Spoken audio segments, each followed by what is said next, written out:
જય મુરલીધર, હું આપનો દોસ્ત હામાભાઈ આહિર. મિત્રો કેમ છો? મજામાં? મારી યુટ્યુબ ચેનલ હામાભાઈ આહિર ઓફિશિયલમાં આપનું હાર્દિક સ્વાગત છે. મિત્રો, આજે આ વિડીયો એક એવા સરપંચનો વિડીયો છે કે જે ઘરવાળીના નામે ફોર્મ ભરીને અઠે ગઠે જીતી જાય છે અને પછી જે ગામને હેરાન કરે છે એવા સરપંચ માટે, કે જેની અમને વાત મળી છે કે અને અમે નજીકથી એના આ ખેલ જોયા છે એવા સરપંચો માટે. બાકી બધા સરપંચો માટે નથી, બધા સરપંચોને લાગુ નથી પડતું, કેમ કે આજે સ્ત્રી અનામત છે. એટલે ઘણી બધી જગ્યાએ ગુજરાતમાં ઘણા ગામડાઓમાં બહેનો સરપંચ છે, પણ બહુ સારી રીતે ચલાવે છે શાસન અને વહીવટ. ઘણી બધી જગ્યાએ એવી છે કે એમના પતિ વહીવટ કરતા છે, પણ તોય આમ કુશળતાપૂર્વક સારી રીતે ચલાવે છે. અમુક જ આવા હજારોમાં એકાદા એવા હોય કે જે ખાલી ખિસ્સે કૂદી પડ્યા હોય અને પછી એ ગામને હેરાન કરતા હોય. એવા માટે કે ખાલી ખિસ્સે એટલા માટે જ કૂદી પડ્યા હોય કે ગામના લોકો પાસેથી બદલો લેવા માટે. પછી તો આવા સરપંચમાં આવી જાય ને તો એ ગામમાં ખનિજ ખાતાની ગાડીઓ, પોલીસ ખાતાની ગાડીઓ, જીઈબીની ગાડીઓ ચેકિંગ માટે. જ્યારે આપણને થાય ઓલી કહેવત યાદ આવે કે ડોસી મરી ગઈ તો દુઃખની ગઈ, પણ જમ આપણું ઘર ભળી ગયા. એના જેમ આપણને થાય કે આ ખાઈ જાય તો દુઃખનું થયું, ભલે ખાતો, પણ જે આ ગામમાંથી પડદો ઉસકાવે છે એ ખોટું છે. એટલે આપણે જેને આવા લોકોને જે મત આપીને છૂટાવીએ છીએ ને, પછી વધારે આપણને હેરાનગતિ થાય. અને આવા લોકો સરપંચ બની ગયા પછી બે ફામ દાદાગીરી કરે, વ્યાજ વટાનું, અમુક તો વ્યાજ વટાનું કરે છે, બે ફામ ધંધો. આમે પહેલાં કાંઈ કામ નહોતો કરતો ને હવે ઘરવાળીના નામે ફોર્મ ભરીને જીતી ગયો તો હવે બિલકુલ નહીં. એમાંય પાછી જાતિ જિંદગીએ ગાડી લીધી હોય 4 વ્હીલ, એમાંય પાછું આગલી સીટમાં બે પાસે કોઈક ડ્રાઈવર હોય કે એના ભત્રીજા ચલાવતા હોય કે કોઈક એનો હારે એક માવા હાટું આટા મારતો પાછળ પાછળ એ ગાડી ચલાવતો ને આ ભાઈ આગલી સીટમાં બેઠા હોય. ભાઈને આવડતી એ ન હોય અને લાયસન્સ નીકળે એટલું ભણાય ના હોય, પણ આગલી સીટમાં બેઠો ને આગળ પાછું બોર્ડ હોય, પ્રેસિડન્ટ ઓફ ફલાણા ફલાણા વિલેજ. જે પણ ગામના હોય એનું નામ લખેલું હોય, પ્રેસિડન્ટ ઓફ જે પણ ગામનો પ્રેસિડન્ટ ઓફ વિલેજ ફલાણા વિલેજ. એવું જાતે જિંદગીએ ગાડી લીધી હોય. એટલે આવા જે સરપંચો થાય છે ને અમુક એ તો ભવની ભૂખ ભાંગવા માટે ખાલી ખિસ્સે કૂદી પડ્યા હોય. એ પછી ગામની હેરાન જ કરે. હેરાન કરે તો ગામના અમુક માણસોને દાખલા ના આપે, અમુક ઉપર ખોટી અરજીઓ કરે, અમુક ઉપર ખોટા કેસો કરે, અમુકની સાથે બદલો લે. જે આવા સરપંચો છે એમને મારી ખાસ ટકોર. અને એવા જે સરપંચો જે અમુક ગામમાં છે, આવા સરપંચો હજારોમાં એકાદા ગામમાં જોવા મળશે તમને.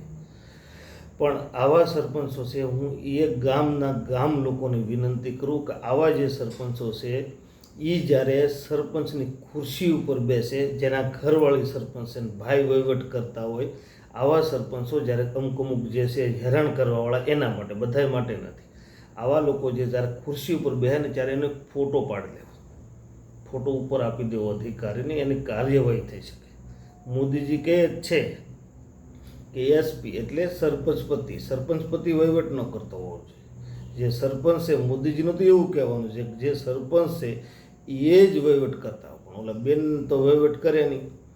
અને પાછો છૂટા જ જો હોય એ બેનના પ્રતાપે, ભાઈને પાછા કોઈ મતે ના આપે, પણ બેન બિચારા હાથ જોડીને મત માગવા નીકળે એટલે ગામના મત એને આપે. બેને કે ગમે ને હાથ જોડીને કે દાદા ઓળખો, કે હા મત આપજો, અમારે મુંજાન પપ્પાએ ફોર્મ ભર્યું ને મને એમ થયું કે હાલો હું જાઉં તમારા ઘર સુધી, તમારે ત્યાં હું મજૂરી આવતી, તમે અમને મત આપજો એમ કરીને હાથ જોડે એટલે બેનના નામે આ ભાઈ જીતી ગયો. ખુદના લીધે કોઈ મત ન આપ્યા હોય એવા હોય એ જ આવા ગામને હેરાન કરે. અને એ સરપંચમાં છૂટાઈ જાય પછી તો બધું બે ફામ આડે ધડ ખાવાનું ચાલુ. એમાં એ નાના માણસોના સંડાસ બાથરૂમ ના છોડે એ ખાઈ જાય. કેટલાય પ્રકારની જે બધી ગ્રાન્ટો આવે એ ખબર વગરનો ખાઈ જાય.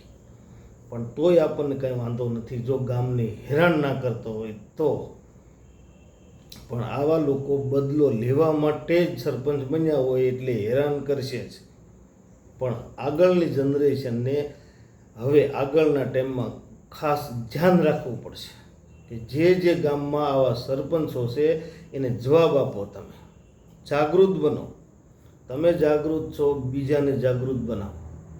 હવે કોઈની દાદાગીરી ચાલવાની નથી. અને જે આ દાદાગીરી કરવાવાળા જે અમુક આ ઘરવાળીના નામે જીતી જાય એ એક વખત સત્તામાં આવી જાય એટલે એને એમ જ થાય કે લાઈફ ટાઈમ હું જ સરપંચ રહેવાનો. પણ આવા લોકોનો ઈગો તોડવો બહુ જરૂરી છે.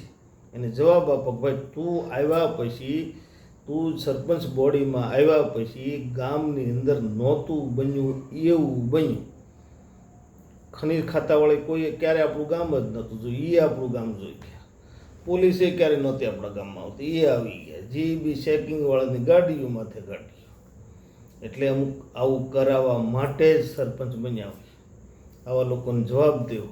ગામમાં નાના માણસો ઉપર પોલીસ કેસ કરી દેશે, અરજી કરશે અને ગામમાં દાદાગીરી કરીને પોતાનું સામ્રાજ્ય સ્થાપવા માગશે. આવા સરપંચોને જવાબ દેવાનો ખાસ સમય આવી ગયો છે. આવા સરપંચોને એવી વિદાય કરો. અમે ઘણી જગ્યાએ અમુક જગ્યાએ વાત સાંભળી કે ભાઈ અમુક નાના માણસોને, ગરીબ માણસોને દાખલા ના આપે. એમ કે ભાઈ ના ભાઈ દાખલો નહીં આપું તે મને મત કરો. આવું બોલે તો એનું રેકોર્ડ કરો. આવું બોલે તો એનું રેકોર્ડ કરો. અત્યારે તો ગામની સુવિધા જે છે કે ગામની જે તમારે ગ્રાન્ટની બધી ફેસિલિટી છે એ તો સરકારે પારદર્શક રાખી છે. તમે અત્યારે હાલની અંદર હાલના તબક્કે એપ્લિકેશનમાં જઈને તમારા ગામ વિશે તમે જાણી શકો. ભાઈ અમારા ગામમાં ગ્રાન્ટ કેટલી આવી, કઈ ગ્રાન્ટ આવી, કેટલી વપરાણી, કેટલી બેલેન્સ પડ્યું, બધી માહિતી તમને પારદર્શક મળી જશે. તમારે એમની પાસે જવાની જરૂર નથી. ઈ ગ્રામ જો એપ્લિકેશન છે એમાં તમને ટોટલ માહિતી ઓનલાઈન જાણવા મળી જાય. એટલે આવા જે સરપંચો છે અમુક એ તમને જો વધારે હેરાન કરતા હોય તો તમે એની પાસે એની ગ્રામ પંચાયતમાં તમે એની આરટીઆઈ કરી શકો છો. આરટીઆઈમાં પણ તમને એમ હોય કે તમને શંકા હોય કે ભાઈ આ વસ્તુમાં આ ભ્રષ્ટાચાર કર્યો, તમે એની પર્ટિક્યુલર આરટીઆઈ કરો. આરટીઆઈ અન્વયે 2005 આરટીઆઈ કરશો એટલે ઘણા એવા કિસ્સાઓ હોય છે, ઘણી એવી ગ્રાન્ટ હોય છે કે એમાં એ પકડાઈ જશે. આરટીઆઈનો જવાબ તમને ન મળે તો 30 દિવસ પછી ના મળે તો તમે અપીલમાં જતા રહો. પણ હવે આનું આરટીઆઈ કરીને કમ્પ્લીટલી કરવું પડે. જે આ ગામને ખોટી રીતે હેરાન કરવાવાળા સરપંચો છે એને જવાબ આપવો એ હર એવા જે ગામ છે અમુક એ હર નાગરિકની ફરજ છે. આવા લોકો ગામને ને આપણને બધાને વેચી મારશે.